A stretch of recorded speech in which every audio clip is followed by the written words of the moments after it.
Right. Okay, in the morning, Yeah. when it's cold and it doesn't want to start, Yeah. you have to do the same wind-up thing that you always do. Yeah.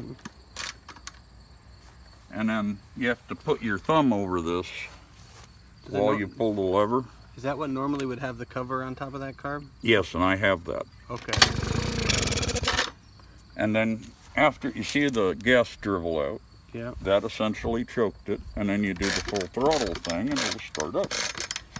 Sometimes you have to repeat it a few times.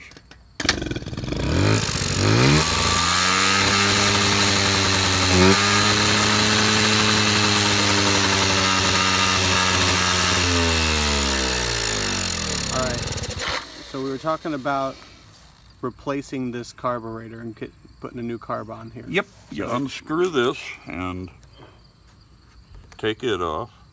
You need a wrench to take that one off. You just loosen it and then you can take it off with your fingers. Yep. 2 10 millimeters on the other side, right there. What are those wires coming in there?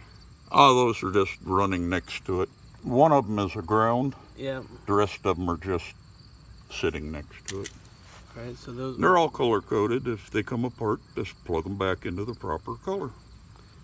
But there's a 10 millimeter here and here. That's it. And just pop that sucker off and...